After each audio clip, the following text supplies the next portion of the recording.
Hello everyone and welcome to my YouTube channel Sukanta Ghosh. आज मैं class 12 का एक टॉपिक जो है स्टार्ट करने जा रहा हूँ। पिछले वीडियो में मैंने क्लास 11 के 2 चैप्टर्स कंप्लीट किए थे। तो आज जो मैं वीडियो बना रहा हूँ वो क्लास 12 के अकाउंट्स के पर्सपेक्टिव से बना रहा हूँ। ठीक है, क्लास 12 में अकाउंट्स का जो पहला चैप्टर है वो है introduction to partnership firms fundamentals. तो सबसे पहला क्वेश्चन ये होता है कि पार्टनरशिप फर्म होता क्या है। तो इन सिंपल टर्म्स में अगर हम बात करें तो पार्टनरशिप फर्म का मतलब होता है जिसमें मिनिमम 2 या 2 से ज़्यादा लोग जब मिलके किसी एक ऑब्जेक्टिव को, किसी एक बिजनेस ऑब्जेक्टिव को या फिर किसी एक इकोनॉमिक ऑब्जेक्टिव को पूरा करने के लिए एक साथ जुड़ते हैं, तब हम कहते हैं कि वो एक पार्टनरशिप फर्म कहलाता है। पार्टनरशिप फर्म में अगर हम बात करें तो मिनिमम जो है कितने मेंबर्स होते हैं, 2 मेंबर्स होते हैं। ठीक है, और मैक्सिमम कितने मेंबर्स हो सकते हैं सर, 50 मेंबर्स हो सकते हैं। ठीक है, तो बोर्ड्स के पॉइंट ऑफ व्यू से पहला क्वेश्चन जो पूछा जाता है वो ये है कि पार्टनरशिप एक्ट कौन सा है। ठीक है, तो पार्टनरशिप एक्ट जो है वो है 1932। 1932 एक्ट के अकॉर्डिंग पार्टनरशिप एक्ट जो है वो आया था। सर सेक्शन क्या है, सेक्शन है आपका 4। सेक्शन 4 के तहत जो है पार्टनरशिप एक्ट 1932 आया था। नाउ अनदर क्वेश्चन जो पूछता है, जो दूसरा जो इंपॉर्टेंट क्वेश्चन बनता है बोर्ड्स के पॉइंट ऑफ व्यू से, वो ये बनता है कि सर मैक्सिमम 50 मेंबर्स जो है वो किस सेक्शन पर आधारित हैं। तो इसका आंसर है सेक्शन 464। ठीक है, सेक्शन 464 के अंतर्गत पार्टनरशिप फर्म में मैक्सिमम 50 मेंबर्स हो सकते हैं, उससे ज़्यादा नहीं हो सकते हैं। और ये 464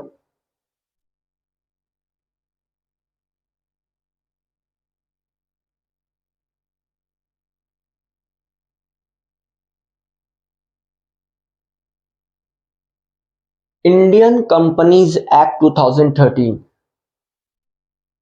सेक्शन क्या है सर, 464 है, जिसके तहत इंडियन कंपनीज एक्ट 2013 के सेक्शन नंबर 464 के अनुसार मैक्सिमम जो है 50 मेंबर्स हो सकते हैं। रेस्ट्रिक्ट किया गया है कि 50 मेंबर्स हो सकते हैं, उससे ज़्यादा मेंबर्स नहीं हो सकते हैं।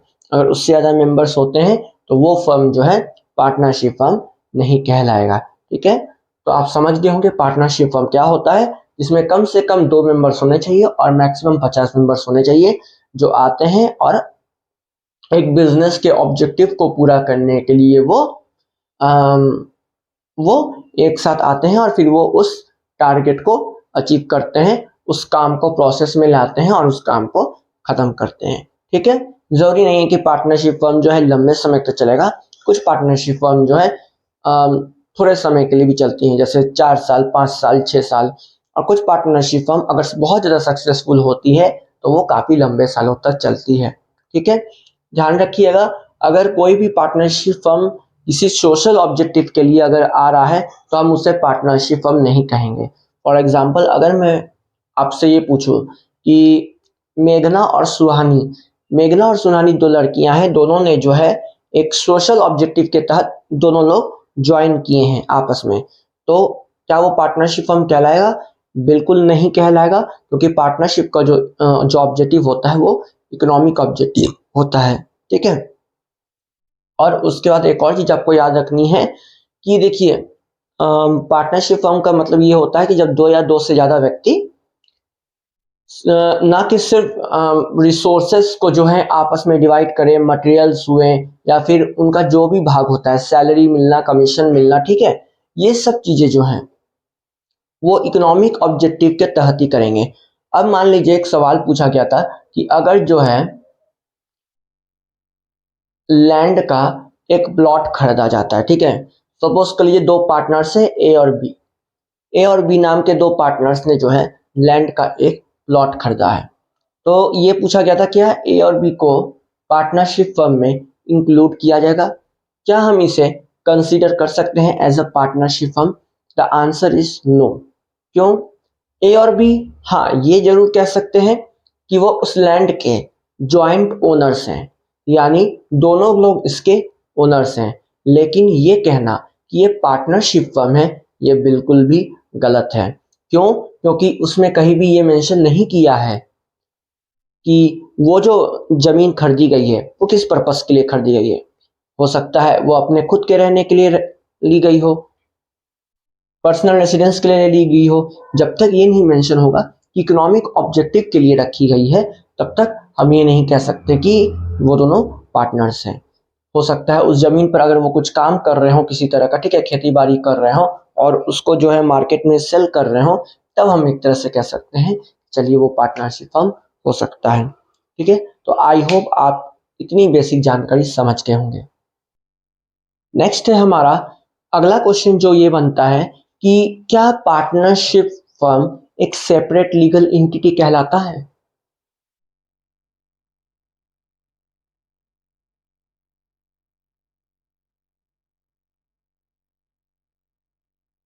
क्या मतलब होता है सेपरेट लीगल एंटिटी का, पहले ये समझते हैं। सेपरेट लीगल एंटिटी का मतलब होता है कि बिजनेसमैन और बिजनेस दोनों अलग अलग व्यक्ति हैं। ठीक है, बिजनेस और बिजनेसमैन दोनों अलग अलग व्यक्ति हैं। बिजनेसमैन जो है बिजनेस में कैपिटल लगाता है, ठीक है, और उसी के बदले में बिजनेस जो है बिजनेसमैन को उस कैपिटल पे इंटरेस्ट देता है। तो उस जो जो इंटरेस्ट देता है, जो ब्याज देता है कैपिटल यानी पूंजी पर, वो हो जाता है इंटरेस्ट ऑन कैपिटल। ठीक है, तो बिजनेस और businessman company form of organisation में हम लोग मानते हैं कि ये सेपरेट होते हैं। ठीक है, बिजनेस एक अलग व्यक्ति है, बिजनेसमैन एक अलग व्यक्ति है। सवाल ये उठता है कि सर क्या पार्टनरशिप फर्म में सेपरेट लीगल एंटिटी होती है? तो इसका आंसर होता है नो। ठीक है, पार्टनरशिप फर्म में सेपरेट लीगल एंटिटी नहीं होती है। लेकिन नो जो आंसर होता है वो लीगल पॉइंट ऑफ व्यू से होता है।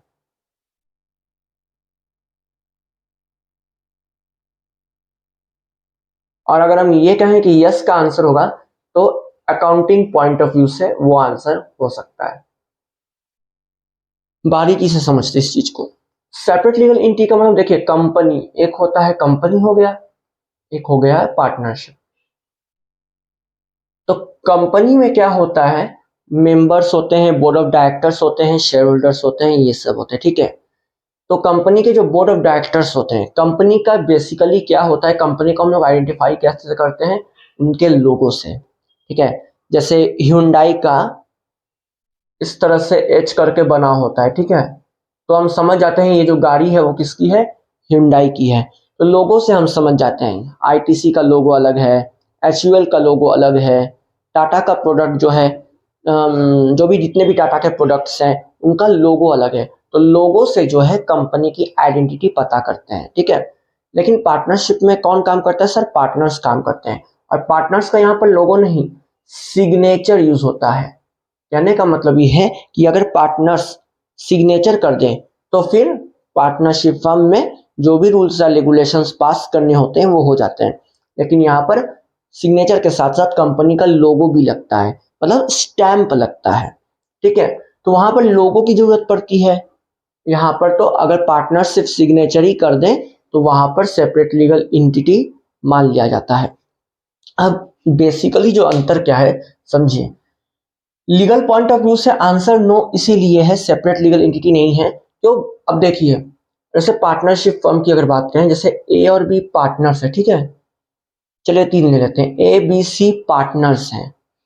अगर हम इंडिविजुअली ए की बात करें, ये कौन है सर, ये एक पार्टनर है। बी कौन है सर, ये भी एक पार्टनर है। सी कौन है, ये भी एक पार्टनर है।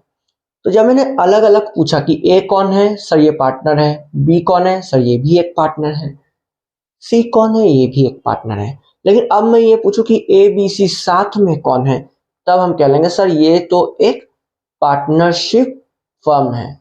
क्या है, पार्टनरशिप फर्म है।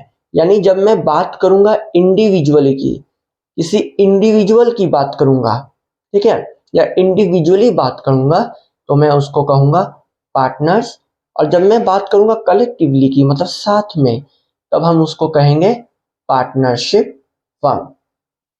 तो बेसिकली ये पार्टनर्स ही जो होते हैं वो चलाते हैं बिजनेस को, वही रिप्रेजेंट करते हैं। ठीक है, तो इसीलिए लीगल पॉइंट ऑफ व्यू से देखा जाए तो सेपरेट लीगल एंटिटी नहीं होता है। पार्टनर्स और पार्टनरशिप फर्म को दोनों एक ही माना जाता है, अलग नहीं माना जाता है, क्योंकि उनका सिर्फ सिग्नेचर इस्तेमाल होता है। लेकिन अकाउंटिंग पॉइंट ऑफ व्यू से देखें तो आंसर यस हो जाता है। अब ये क्यों? क्योंकि हम जब अभी आगे अकाउंट्स बनाएंगे तो हम दो चीजें बनाएंगे, एक पीएल एप्रोप्रिएशन अकाउंट, ठीक है, और दूसरा हम लोग बनाएंगे partners capital account. PL appropriation account बनाने का मतलब ये है कि प्रॉफिट को डिस्ट्रीब्यूट करना। जब प्रॉफिट हो जाएगा तो पार्टनर उसमें से अपने अपने हिस्सेदारी की चीजें लेंगे, सैलरी लेंगे, कमीशन लेंगे, interest on commission, interest on capital लेंगे, वगैरह वगैरह चीजें लेंगे। और वो कब लेंगे? जब प्रॉफिट हो रहा होगा। जब प्रॉफिट होगा तो उसी में से इनका हिस्सा बनेगा और वो अपने हिस्से को बांटेंगे। उसके बाद पार्टनर्स कैपिटल अकाउंट क्या बताता है कि हर पार्टनर को कितना मिला और कितना दिया। सपोज कर लीजिए ए एक पार्टनर है, उसने 50,000 इन्वेस्ट किया, 10,000 इंटरेस्ट ऑन कैपिटल पाया, 20,000 की सैलरी पाई, तो कुल कितने हो गए सर? 50, 10, 60 और 20, 80,000। उसने कुछ जो है ड्राइंग्स, कुछ पैसे भी निकाल लिए, 20,000 सपोज कर लिए निकाल भी लिए, तो 60,000 बच गए। यानी ए का जो फाइनल कैपिटल बचा वो है 60,000। यानी पार्टनर्स कैपिटल में हम अलग अलग पार्टनर्स के पास कितना क्लोजिंग बैलेंस बचा हुआ है वो हम बनाएंगे। जबकि पीएल एप्रोप्रिएशन में फर्म का बनता है। फर्म ये देखता है कि मेरे पास प्रॉफिट कितना है। मेरे पास जब प्रॉफिट होगा तभी तो मैं डिस्ट्रीब्यूट कर पाऊंगा इन पार्टनर्स के बीच उन प्रॉफिट्स को। अगर लॉस होगा तो फिर लॉस कंपेंसेट करना पड़ेगा। ठीक है, तो पीएल एप्रोप्रिएशन फर्म के लिहाज से यानी फर्म के पॉइंट ऑफ व्यू से बनता है। पार्टनर्स कैपिटल अकाउंट पार्टनर्स के पॉइंट ऑफ व्यू से मिलता है। पीएल एप्रोप्रिएशन में ये देखते हैं कि हमारे पास प्रॉफिट कितना बचा हुआ है पार्टनर्स को देने के लिए, और इसमें हम देखते हैं कि हर एक पार्टनर के पास क्लोजिंग बैलेंस कितना बचा हुआ है। ठीक है, तो आई होप आपको ये टॉपिक समझ में आया होगा। So moving on to the next topic.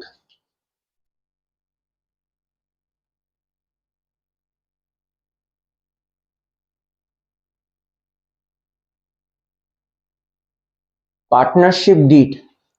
So, what do you understand by partnership deed? Partnership deed is nothing but an agreement between two or more partners where they have agreed to decide, distribute their profits in a certain ratio, not only profit but also losses. Also, the salary, commission, interest on capital, interest on drawing, etc. are to be distributed, are to be allocated between two partners or among the partners in which ratio or in which manner are to be decided in partnership deed। कहने का मतलब है कि partnership deed वो agreement होता है दो partners या दो से ज्यादा पार्टनर्स के बीच, जहां पर वे सभी मिलकर ये डिसाइड करते हैं कि जो भी फ्यूचर प्रॉफिट्स या लॉसेस होंगे उनको किस रेशियो में उनके बीच बांटा जाएगा। क्या वो इक्वली बांटा जाएगा, क्या वो अनइक्वली बांटा जाएगा, या फिर किसी सर्टेन रेशियो में बांटा जाएगा। इसके अलावा उन सबको कितना प्रॉफिट, कितना सैलरी और कितना interest on capital, interest on drawing, ये किस हिसाब से चार्ज होगा, कमीशन कितना मिलेगा, ये सारी एक एक माइन्यूट डिटेल्स जो है पार्टनरशिप डीड में लिखी रहती है। यानी ये एक ऐसा एग्रीमेंट है जिसमें हर एक चीज मेंशन रहती है। ठीक है, अब जैसा कि मैंने बताया था कि पार्टनरशिप का जो रजिस्ट्रेशन होता है वो वॉलंटरी होता है, कंपल्सरी नहीं होता है। अगर हम ये कहें कि पार्टनरशिप का रजिस्ट्रेशन नहीं हुआ है तो उस केस में हम कहते हैं कि पार्टनरशिप डीड जो है एब्सेंट है। ठीक, और अगर पार्टनरशिप डीड एब्सेंट है तो कुछ चीजें हैं जो हमें जाननी पड़ेंगी।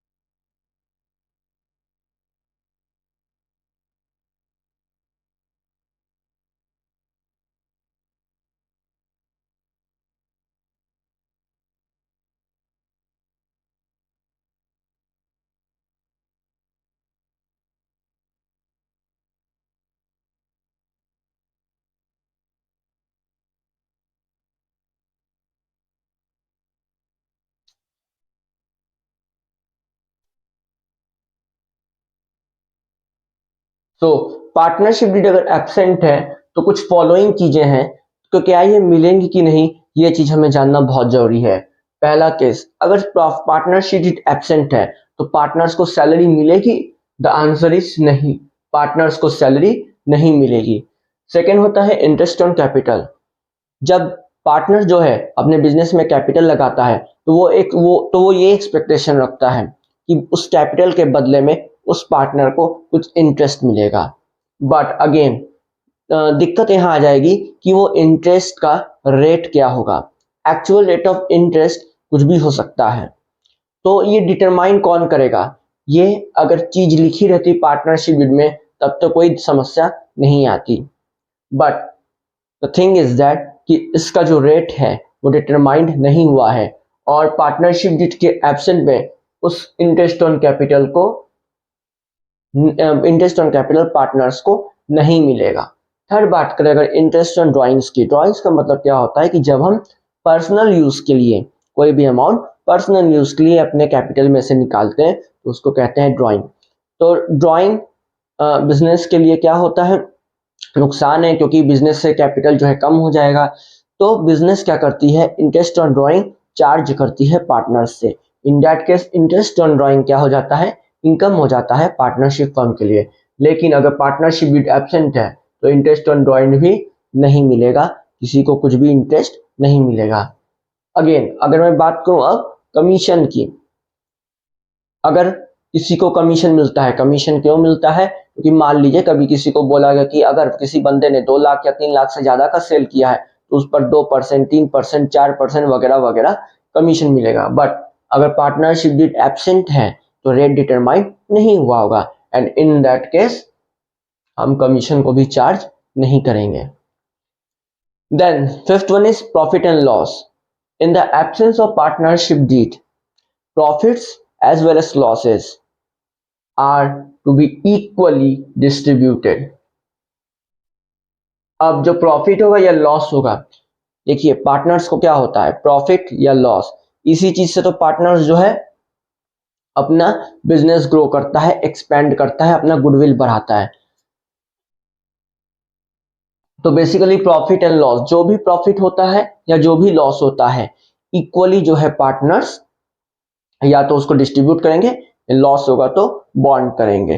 ठीक है, मान लीजिए अगर 30,000 प्रॉफिट होता है और 3 पार्टनर्स हैं पार्टनरशिप में, सपोज कर लीजिए नेम्स ए बी सी, तो तीनों को 10,000 10,000 10,000 मिलेगा।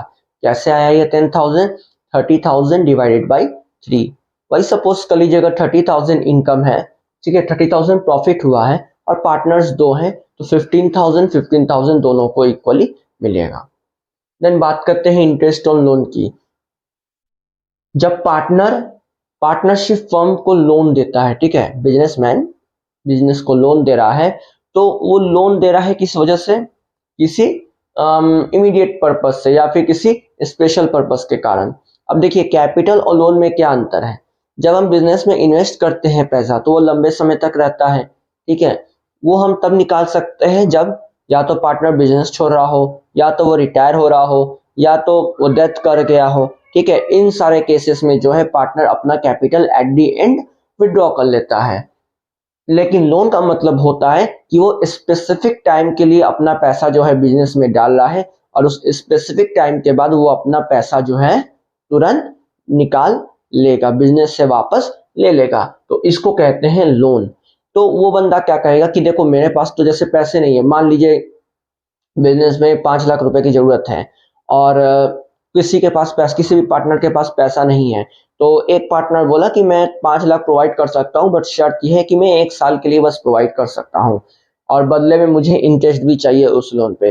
तो इस कंडीशन पे क्या होता है, वो लोन 5 लाख दे देगा पार्टनर पार्टनरशिप फर्म को और 1 साल बाद वो लोन रिटर्न कर सकता है। कौन करेगा, बिजनेस करेगा, बिजनेसमैन को। But the thing is that what should be the interest on loan, क्योंकि इसके बारे में भी मेंशन नहीं है। तो as per rule 6% per annum जो है चार्ज होता है। ठीक है,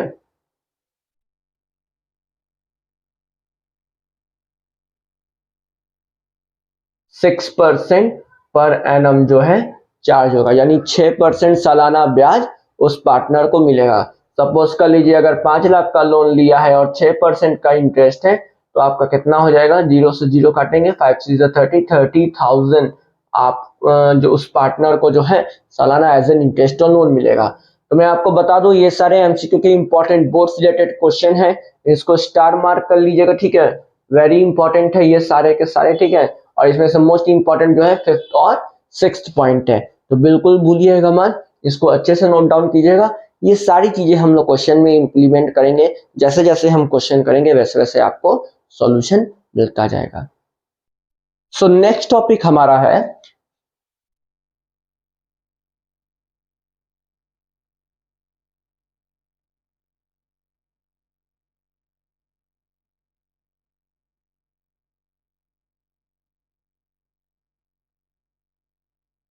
क्या डिफरेंस है पीएल अकाउंट और PL appropriation account.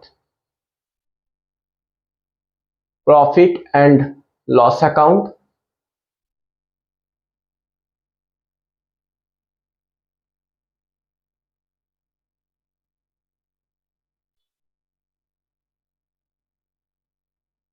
Profit and loss appropriation account. तो समझिए, देखिए पार्टनर्स को जो है interest on capital, salary, commission, ये जितनी भी सारी चीजें हैं वो कहां से मिलती हैं, वो पार्टनर्स को प्रॉफिट में से मिलता है। जब पार्टनर्स के पास प्रॉफिट होता है तब वो पार्टनर्स जो है वो सारी चीजें उन प्रॉफिट में से आपस में डिस्ट्रीब्यूट करते हैं। अगर वो प्रॉफिट नहीं होगा तो पार्टनर्स को वो सारी चीजें मिलना मुश्किल है, ठीक है।